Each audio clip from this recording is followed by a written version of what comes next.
All right, then we are back in the virtual room. What are we saying? We're back in the virtual room. It's June, you know, it's the 6th month of the year, and man can't even believe it's the 6th month of the year because I ain't really seeing sunshine outside. I'm feeling heat, like heat in the streets, not like beef. I'm feeling heat in the streets, like, you know what I'm saying? Like the temperature, but I'm not seeing the sunshine like that. Some people are jumping the gun. They got their shorts out and everything. I don't know if it's that type of weather. It's definitely a man's not hot thing, though. It's not a man's not hot thing. It's not a wearer like big cardigan and a big jacket. But aside from that, man, the conversation's on site. Like, subscribe, share, all of that stuff. You know, we got the new YouTube channel. We are here consistently. SK Vibemaker, DJ Illness. But once a mother loving kin. You get man me? said mother loving, yeah? But you censoring yourself like that, yeah. Oh, you know, we try and keep the stream clean. You know what I'm saying? YouTube be YouTubing, so that's the main reason. People might think, he's trying to talk like he's on television. Nah. I'm trying to keep the stream clean. That's it. Like, that's the only intention. You know what I'm saying? I had a very nice weekend. I thought the weather was really nice in the past weekend. I don't know what you're complaining about the weather just because Monday is mash up. But it is what it is, man. Do you know what I'm saying? We're almost at the halfway point of the year. What are you telling me so far for 2024, bro? Boy, for 2024, beef is in the air, man. Aside from like changes in life and evolution and growth and normal life stuff, you know what I'm saying? Beef is in the air. I feel like you've definitely had your head under a rock or you're living a different kind of lifestyle if you don't know about what King Kenny and Drizzy Drake have been doing. It's been going off. For some people, for certain generations, this is the beef that they've seen in their life. Like, this is the beef. They haven't seen a rap beef like this. And I'm just saying beef is in the air because Cardi and BRB are about to go at it, it looks like, man. How you feeling about the year so far? I said a lot. You did a lot. I mean, listen, we've really covered the Kendrick beef and the Drake beef. We didn't really bother too much with the end because that kind of set itself apart. But we've spoken about that in a lot of context. We spoke about DJ beef. You know, there's been a lot of beef. This year is the year of the dragon. Yeah, it's not the year of the ox or the cow or one of those, but beef is outside. So it be what it be. The Cardi B thing. Well, on the Chinese calendar, is it actually the year of the dragon? Yes, sir. Like Enter the Dragon Cisco thing, like kind of thing like that. Dragon thing. Do you know what that actually means? Release the dragon, every kind of dragon, that part. What does it actually mean if you're on a history lesson? Go for it. No, I don't know what it means. I was asking a genuine question. Like, what did you think I was trying to like alley-oop you or something? I thought Cisco had some kind of hidden Enter the Dragon thing he was going to get into. But either way, it's a lot of beef. So this is really interesting. This BR and Cardi B, for me, is really interesting. And the reason why it's really interesting today, here now, as I record this, is because it's all fresh. I wasn't paying attention. Cardi recorded a track called Like What? In an episode that we never aired, I had a lot to say about that record, and then we didn't air it, so it didn't. But my feelings about that record was I felt like a classic Missy Elliott track was not justified with what Cardi did. She's a B. Yeah, you're trying to uncensor the thing after I'm here trying to censor it. But anyway, so what I'm saying is, I didn't love that record, to say the absolute minimum. But there was a line on there that she had where obviously she said, whatever the expletive she used, wanna be me. Do you know what I'm saying? So as if to say she's the original and people are trying to copy her. And then a lot's happened in between now and then that I'm still kind of figuring out and learning about. But B has clapped back, bro.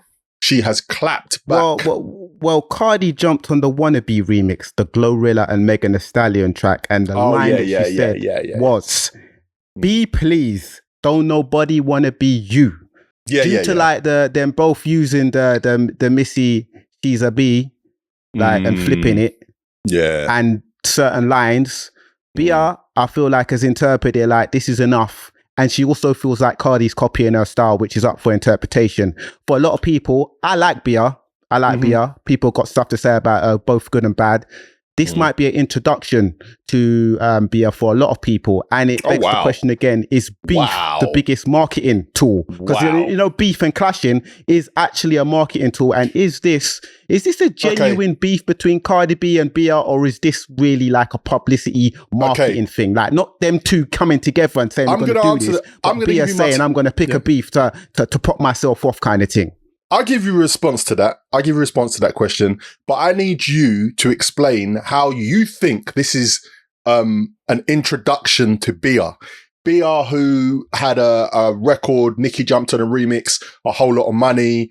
She had a whole lot of money. She had the record with J. Cole, London. Obviously, I actually missed that she done a complete drill flip on the Missy Elliott She's a Itch, and so I missed that one. So yeah, I see all of that, but. How could people have missed Bia? Like, Bia's not a new artist, bro. Regardless of whether she's a new artist, one might argue whether she's really popped off. I remember first hearing Bia, like a lot of people, on the feature that she had for Russ, Best on Earth. You know what I'm saying? Russ featured her on that track. And that's when a lot of people started talking. But, you know, looking in the comments, and you know, people like to just talk stuff and like to banter and stuff. It's easy for us to name those Cardi B songs. Cardi B has had a big record label deal. She's had Invasion of Privacy 2017, which was a big album for rap, for female rap. People can name the songs. In the comments, I saw people saying, go on, name 5 Bia songs. Tumbleweeds for a lot of people, right? Okay, yeah, I heard that. I mean, she had the record that I really liked from her called 16. That just, I don't know, I wouldn't say she was the best on it, but that track absolutely slaps in a club. Absolutely slaps. So, all right, cool. So, I don't perceive this, to answer your question that you asked, as an opportunist moment. I think that hip hop at its core has always been very competitive. They're all very competitive. What I kind of have been a little bit disappointed, and I'm tagging in Nicki Minaj, what I've been a little bit disappointed about on a personal level is her inability to be somewhat the Jay-Z of the women rappers. Do you know what I'm saying? Because Nicki's... Who are you talking about? As Nicki, I'm talking about Nicki Minaj. I'm a little bit disappointed that she was... How did Nicki come into this? This is Cardi B versus Bia. How did Nicki come into this? I'm talking about the competition amongst the female rappers, generally speaking. And I'm just saying why I do not believe that Bia is looking for an alley-oop or using this as a marketing tool. Obviously, she's going to go all out to establish herself and win the beef. But I don't think this is a marketing tool, because I don't think that... Bia was a small artist. Obviously, she's not where Nicki is, and I don't believe she's as good as Nicki. I have to say that. But the reason why I brought Nicki into it is because, you know, there is no unity amongst the women rappers. I mean, I don't want to start singing from the hymn sheet of, you know, our people are divided and we need to come together. But they would be stronger if they did. I mean, who's on the... Cardi's just dumped on the Wannabe remix, but originally Glow was on there with... Megan Thee Stallion. Megan, that's it. So look at that. So that's a nice little trio. Cardi, Megan, Glow. Do you get what I'm saying? Like, if we could be doing more all-star, like what we in the UK call all-star records, when, you know, you get somebody from every single territory. So you get the East Coast, West Coast, and you get all of the women rappers coming together and going in. I know they're all from the same territory, but do you remember records like Welcome to Atlanta, where you just had 10, 15, like, we don't see that. Nicki done a record with Bia, Whole Lot of Money. I don't know if their relationship's good. Nicki done 4 or 5 records with Ice Spice. Wasn't on her album. And I'm just like, there's so much going on, like, in terms of the competitiveness amongst the women, obviously, to really claim top spot, that Nicki's just locked up. Like, it's up, innit? It's up. So I have to rebuke. I just have to rebuke the clout chasing thing. I'm not having that for Bia. Regardless of what we are saying, clout chasing, yeah, I'm going to be a bit mischievous here. And this is my new thing, like, from now. I'm not using the common phrase that people say about advocate, and there's a very demonic phrase before that. I'm not an advocate. I'm just going to be mischievous right now. Now, Bia has been outside longer than Ice Spice, Sexy Red, Glorilla, maybe about the same time as Latto, And I would say all of those artists I've mentioned, I'm just talking about female rappers right now, are more popping than her. So maybe she sits down with her team, and I don't know if it's as calculated as this, but this is a opportunity to make some publicity and make some noise. And yes, it's within the confines. It's within that. It's within the art form of rap. This is what you do, man. You have friendly competition. It gets a bit spicy and that. And I just feel like all of the songs that we've mentioned that we would say are Bia's biggest songs are all. She's on the song with J. Cole, London. Whole lot of money is with Nicki Minaj. Her record blew. And the other song is with Russ. Best on earth. So it's like, where's her song by herself? So, you know, I just feel like this is a time for her to maybe capitalize. I like man. She's not whack. Like, she's got this diss track now. She's got the diss track. You like 16. Like, after this back and forth, she's come on IG and she's like showcased the diss track that she's got coming for Cardi, which I think is about to hit streaming services. By the time you watch and listen to this podcast, it's probably on streaming services. It's called Sue Me. Some of the lines that she's got is, I write all my verses. I can do this ish for hours. That's what she's clapping in regards to Cardi. I'll be damned if I let a ninja effing a bee inside my house. Because, you know, there's the stuff going on with Cardi and Offset, on and off, blah, blah, blah. All that surgery and your body looks so mid. That's what she's saying. You know what I'm saying? Do I beef with you or do I beef with Party? You've been scrapping projects since 2019. She's talking about Partisan Fontaine, obviously, like someone that Cardi's collaborated with to, like, you know, write bars. And obviously we know that, like, Cardi ain't dropped her album since 2017. It's like 7 years later now, and we're still like waiting for this album. So I feel like she came with some sharp lines right there. I feel like Cardi's got a reply, man, with a direct, like, with this Sue Me track by Bia, she has actually named Cardi on the song. This is directness. There's no interpretation. This is directness. And a lot of us like it like this, man. Straight up frontline business. You know what I'm saying? I'm going to be real with you, bro. I agree.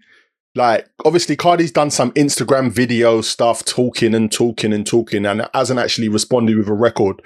I think for Bia, this is a great time to go on the offensive with Cardi because of what you just mentioned. 2019. We're 5 years removed from an album, Cardi. 2019, she's saying, no.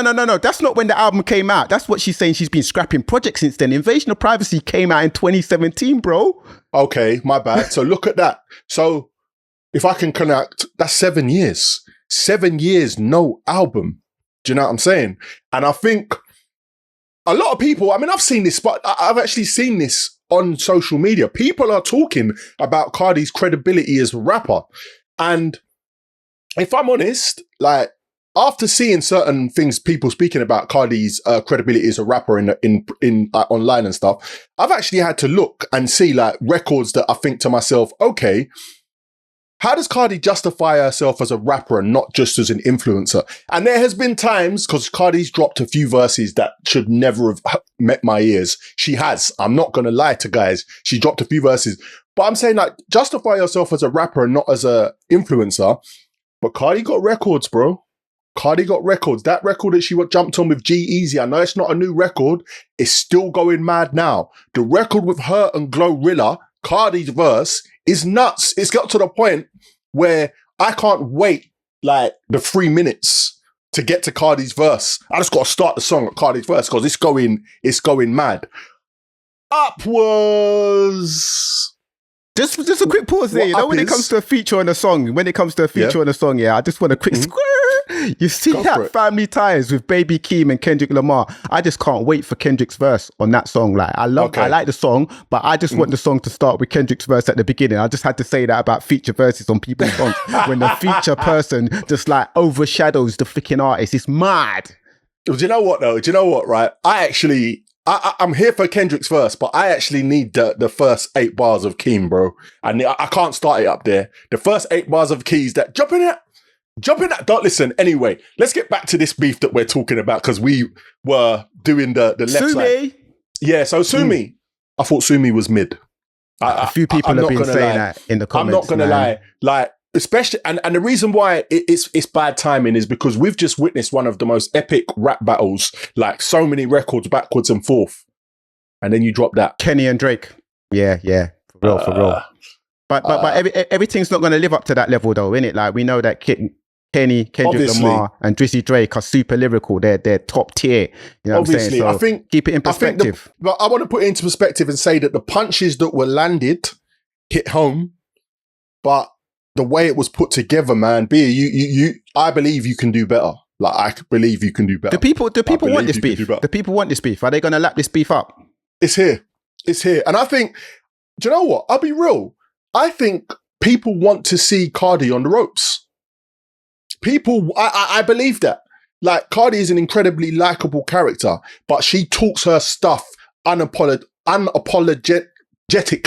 Do you understand what I'm saying? And I feel like people are like, yeah, we want to see you on the ropes.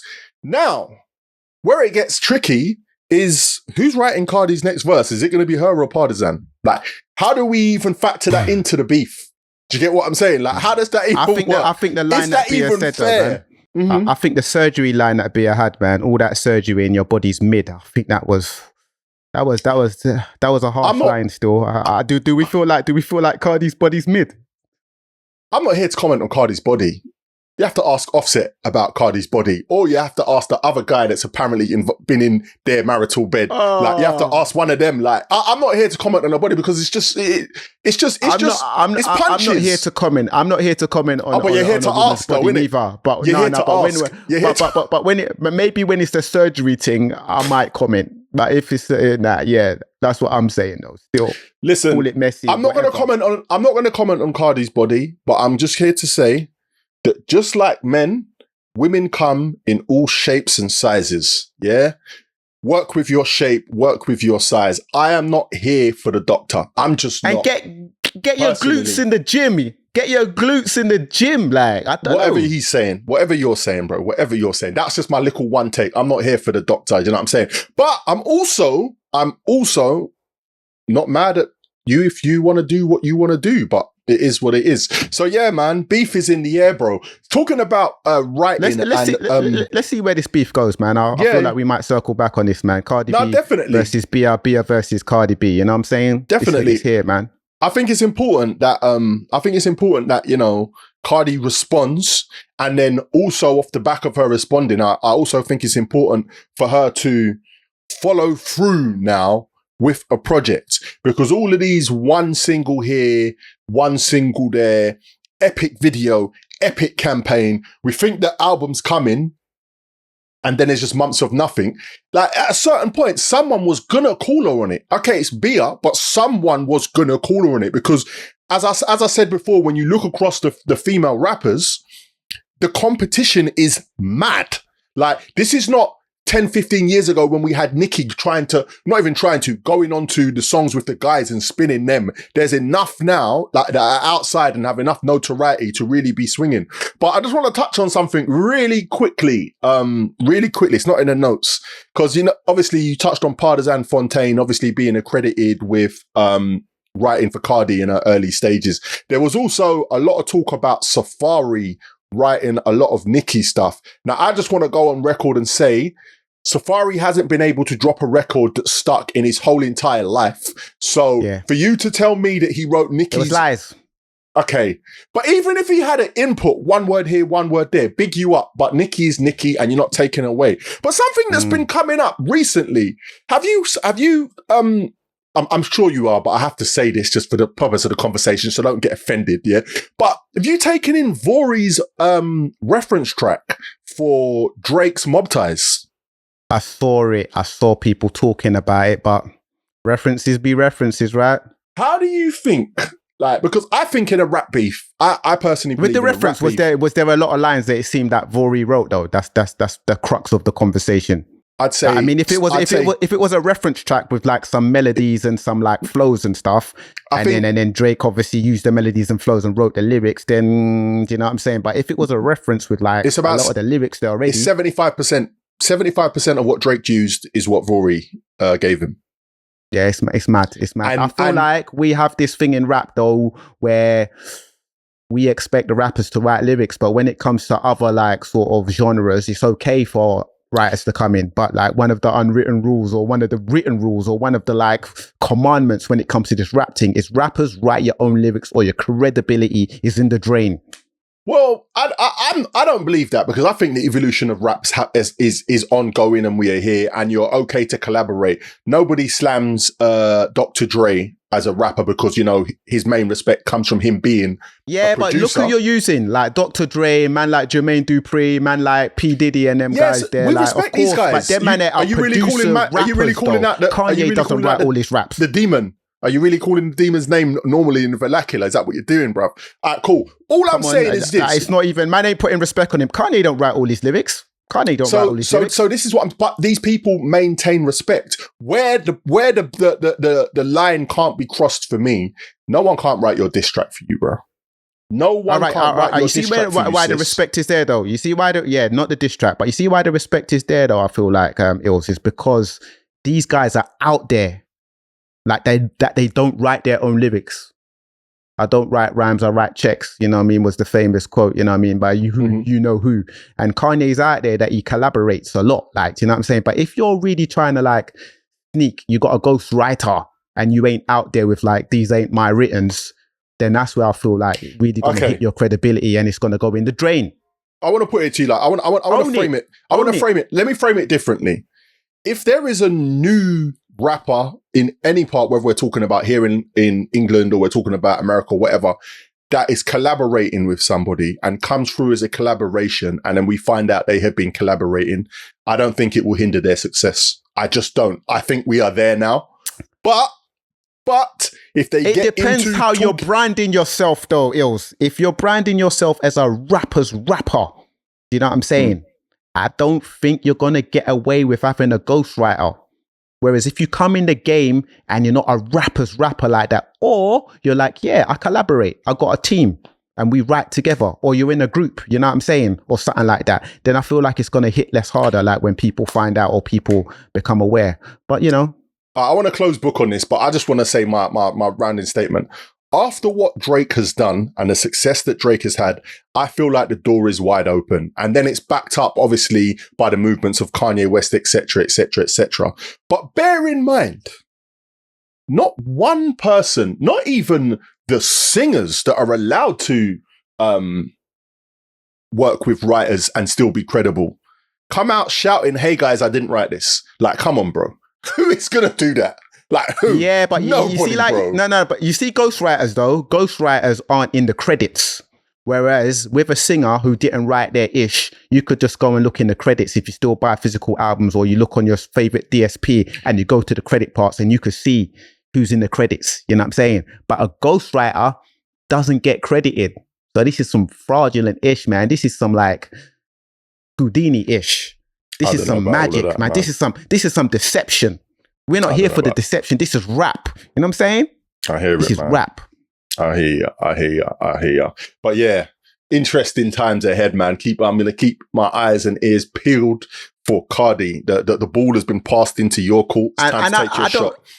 I don't feel like we're going to get that album from Cardi until she actually, I feel like what's been delaying the album is she's been trying to line up a smash, and there's been a few misfires in it. She had the song with Megan Thee Stallion, Bongos, that didn't really stick. She had Enough Miami, which kind of done a little thing. She had the Like What freestyle. So I feel like until she gets something that sticks, maybe we might not see the album. Remember, like Lauryn Hill dropped her album 1998 and no one never thought that it would be like 26 years later and she ain't dropped an album yet. So sometimes circumstances get in the way, man. We don't know. Cardi B might be one of those artists that just drops one album. The conversations on site, SK Vibemaker, DJ Illness. We are here in the virtual room, man. It's London, baby.